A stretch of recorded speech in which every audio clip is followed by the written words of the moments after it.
from the studios of Farm Journal Broadcast. Crop conditions worsen, but is it enough to keep prices in the green? Plus, energy trade with Mexico amid pending NAFTA renegotiations, and agribusiness looking at lean hog markets. So we're heading into a time period where the hog market, especially the October and December contract, has some really precarious risk in front of it. The Packer TV checks out fruit tree production and Lone Star Learning as these Texas farmers give consumers an education.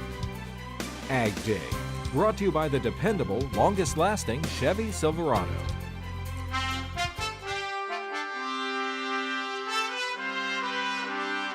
Good morning, I'm Clint Griffiths. A dome of heat pushing its way across farm country as major grains see their worst condition ratings in nearly 4 years. USDA lowering the ratings for both corn and soybeans by 1 point this week. Corn now at 64% good to excellent. It's at its worst mark since 2013, a year when the national average finished at 158 per bushel.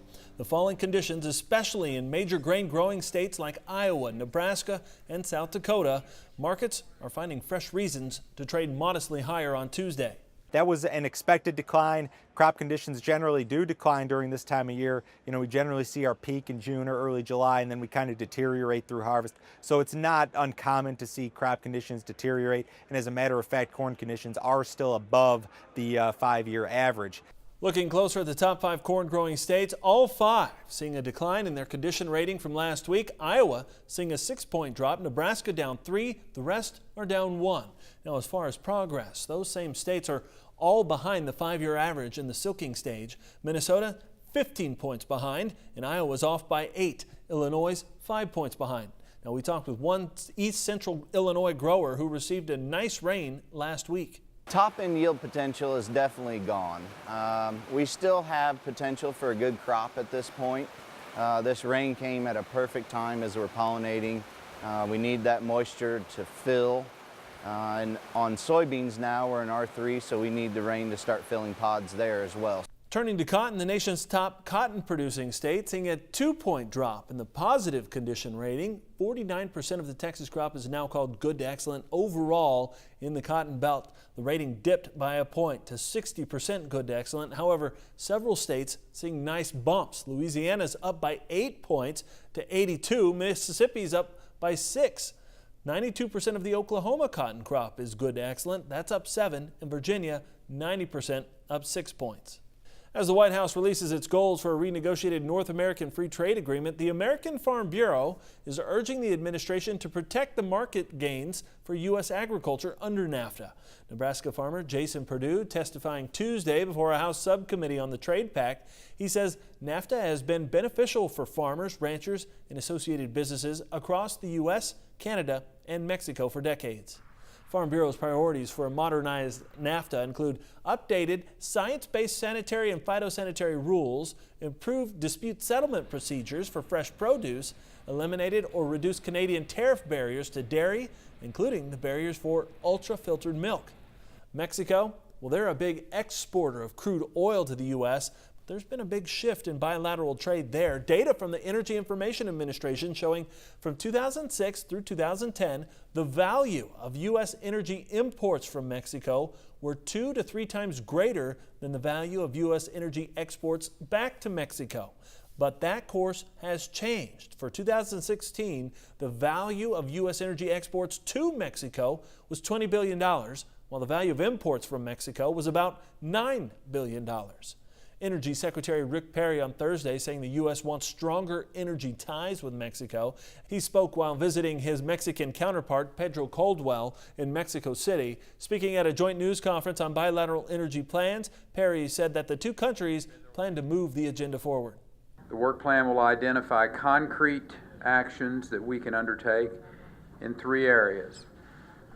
First, to accelerate development of our vast untapped energy resources, as I spoke of earlier. Second, to promote energy trade and economic development. And thirdly, to enhance the security, reliability, and resilience of North America's energy systems. Caldwell says Mexico plans 2 more pipelines to import U.S. gas in addition to the 17 that already exist. Mike Hoffman here once again this morning with a look at crop conditions across farm country and today's crop comments. Good morning, Mike. Good morning, Clinton. We'll start in Brillion, Wisconsin, where we received a photo of the soybean crop. That's in Calumet County, due south of Green Bay. Statewide, the soybeans sit at 71% good to excellent. That is down 3 points from last week. Jay Cokes in Delmont, South Dakota says wheat harvest is winding down. Jay says the corn is tasseling in his area, but he wouldn't turn down a rain right now. Overall, it's holding out well considering the little amount of moisture they've had. Jay says you don't have to go very far and it's a completely different story. The U.S. Drought Monitor says 93% of South Dakota is abnormally dry, 72% in a moderate drought, and nearly 42% is in a severe drought right now. Taking a look at the root zone moisture, you can see the Dakotas have gotten drier than they were last week, and some of that wet area through the middle of the country starting to dry back out. We'll have a better look at this and your forecast coming up. First, here are some hometown temps. Ever wake up wondering what does today's weather have in store? Well, with weather updates, it delivers the local forecast right to your cell phone each morning to make preparing for the day easier. Just text Weather 6 to 31313 to get started. All right, when we come back, we'll look at those lean hog markets and get insights into recent pricing trends. And these Texas consumers get a lesson in food prices from the growers who raise the crops.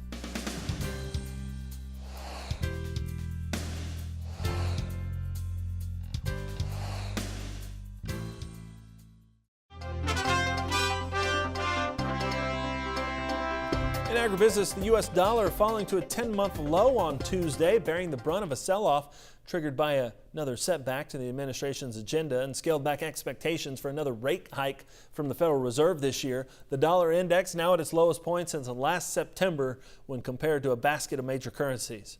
Now, as I mentioned, major indices feeling the pressure while grains fought to stay positive on the day. Let's get more insights from the floor of the CME in Chicago.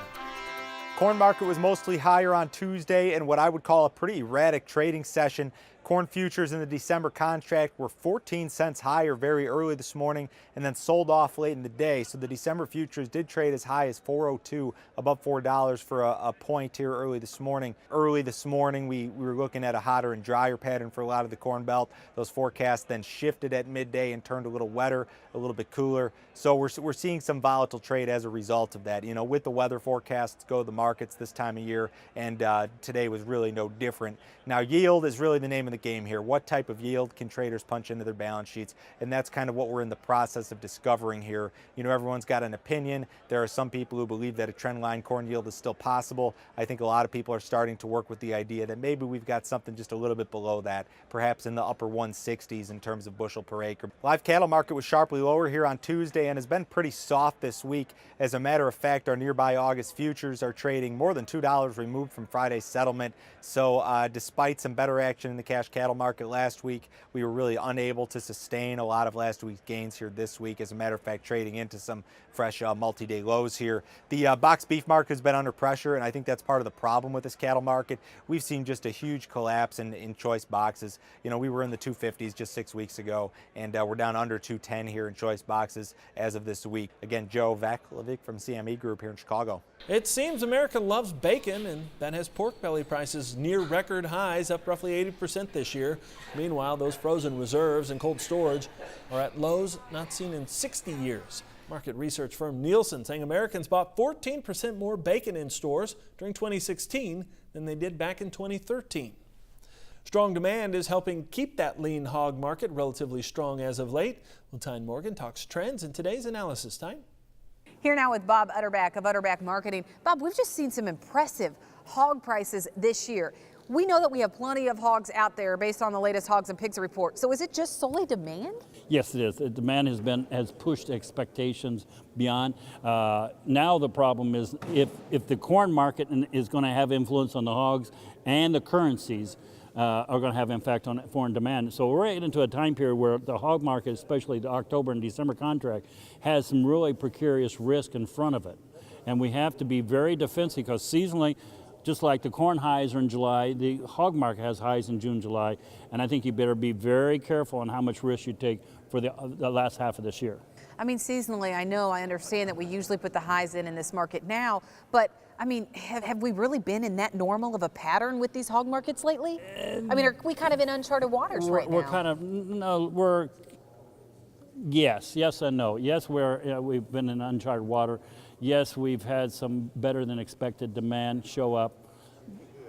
But I guess I got to keep on going back to the point is that if corn prices are going to be firmer in the last half of this year, that is going to force some liquidation pressure, I think, in the cash hog market, and we'll have increased inventory hitting the market in that September, October.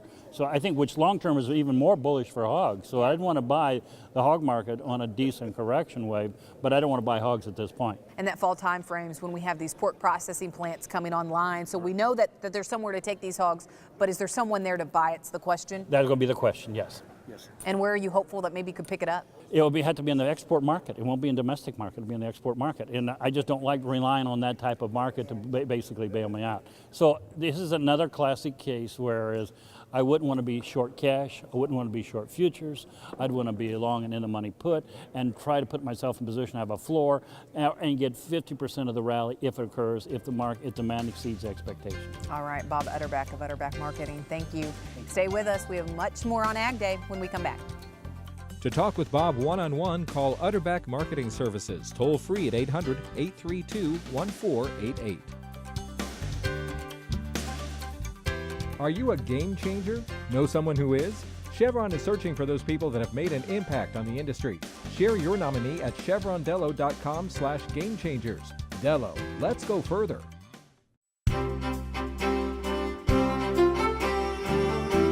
Welcome back to Ag Day. I'm meteorologist Mike Hoffman. Mike, as we look at the root zone moisture map, you can see where it has been drying out, especially the panhandle of Texas, Oklahoma there, and then up into the northern plains. Yeah, it seems like the high plains definitely have dried out even more since last week in places. It's gotten wetter in the Gulf Coast, stayed wet in the Great Lakes, and it isn't nearly as wet through many parts of the central Mississippi Valley into the Tennessee Valley. And if you look out west, it's normally dry this time of year, but for most of the spring, early part of the summer, this was just a big mass of blue.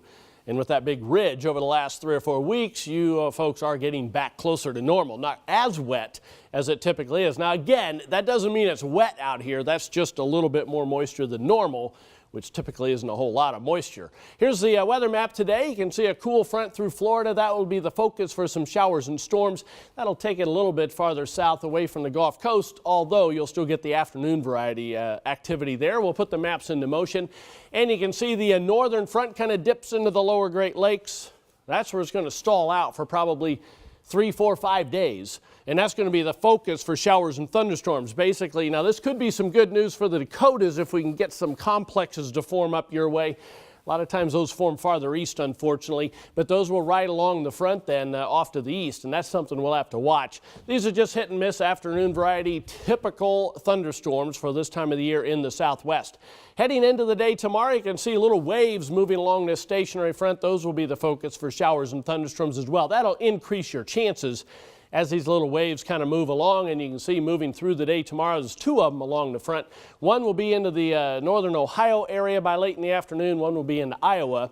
Those will be the 2 better chances for showers and thunderstorms. Let's take a look at moisture precipitation estimate over the past 24 hours. Some in Florida and the rest of the southeast, some with that system off in the northern plains and a little bit in the southwest. Adding in the next 36 hours, you can see how we do end up with some decent areas. All depends on where these complexes form across the northern plains, and we end up with some decent moisture in much of Florida. The heat is on for the middle of the country. Lots of 90s, purple areas showing some 100s showing up there in parts of Kansas, other places of the central plains. Lows tonight, look at most of the plains, upper 70s to near 80. That is muggy air, even for this time of the year. High temperatures tomorrow, more of the same. North of that front, then, temperatures will be just a little bit less hot. Taking a look at the jet stream, you can see the ridge still holding for the central plain states. Little ripples moving through the northern tier of states, and that's what keeps that front kind of through the lower Great Lakes. Looks like as we head into next week, we might actually get a little bit more cool air coming in northeastern plains into the Great Lakes as well. That's a look across the country. Now let's take a look at some local forecasts. We head to Helena, Montana. First of all, mostly sunny, very warm, high temperature of 94 degrees. Shreveport, Louisiana, partly sunny and typical, hot and humid, high temperature of 95. And Saginaw, Michigan, partly sunny and humid, maybe a thunderstorm, high of 83. Thanks, Mike. The theme of the week at the White House is American-made goods. Recognizable products from each of the 50 states had something on display. Illinois, represented by a Caterpillar in-loader, and the president donned some Texas pride as he grabbed a Stetson. He was presented with the El Presidente, which he promptly placed on his head. The Stetson website says that style normally sells for about $1,000. All right, when we come back, we'll stop in for a look at the produce world, thanks to our partners over at the Packer. And Texas farmers take a stand, farm stand, that is, to show how much they make when they sell their wares. Get the roots your crops need by getting Radiate first. Visit lovelandproducts.com/radiate. See your CPS dealer today.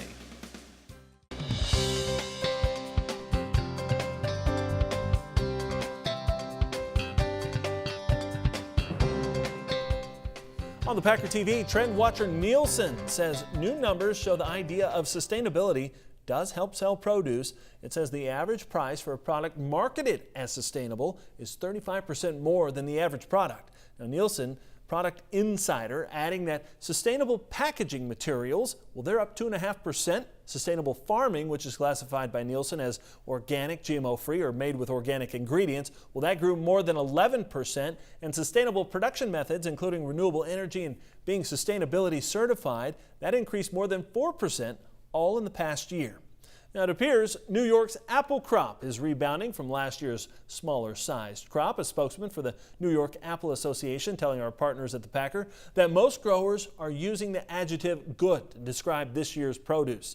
There were some concerns early on when the tree stand felt an early warm-up during the winter. The Apple Association says growers in the Hudson Valley and southern New York should start harvest by mid-August. Early estimates put the New York apple crop around 29 million bushels, just under the average year. The final forecast for the 16-17 Florida orange crop shows disease is continuing to eat away at production.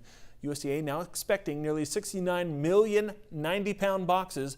That would be down 16% from last year and almost 30% lower than 2015. And while the final number is lower than last year, USDA actually raised its expectations in this latest report.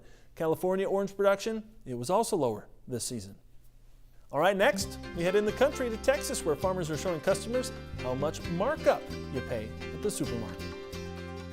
Ag Day, brought to you by Top Third Ag Marketing. Farmer first with a plan for every market.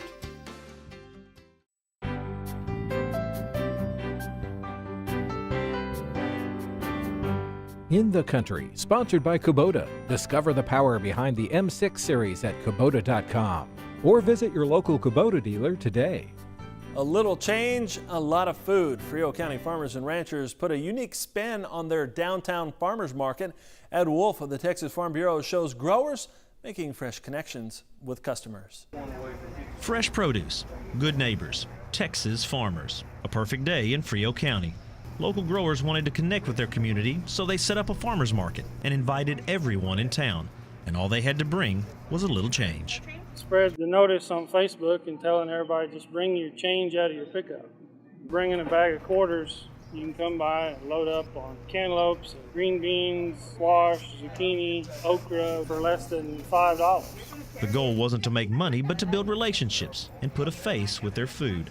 A few cents would get you the same amount of food that would take dollars in the supermarket. That's because prices of these fruits and vegetables were set at the farmer's share, about the amount a farmer would make off the produce. There are actual people growing this. It doesn't just come from H-E-B or Walmart. It starts at the farm. The farmers aren't getting the retail price. They're getting pennies on the dollars for all the input and everything that goes into growing this stuff. Kevin and his fellow farmers and ranchers spent time talking with the folks who drop by, telling them about the crops and what it's like to grow their dinner, giving them a small window into the life of a Texas farmer. They're very helpful. The gentleman told me that the black-eyed peas were just picked yesterday, and so you know that they're fresh. When I saw the flyer, they posted it on Facebook this time. I had to go and brought some friends with me too, and they ended up buying some things as well. Dixondale Farms, Jack's Produce, and many more donated fresh food. The Frio County Farm Bureau donated time. The event was a hit. In fact, customers are already asking for more farmers markets throughout the year. They want more fruits and vegetables and more time spent with the farmer. With the Texas Farm Bureau, Ed Wolf, Pearsall. All right, thanks, Ed. And that's all the time we have this morning. Sure glad you tuned in. Start today with us. For Mike Hoffman, Tyne Morgan, and all of us here at Ag Day, I'm Clinton Griffiths. Have a great day in Farm Country. Ag Day is powered by Ram Trucks, America's longest lasting pickups.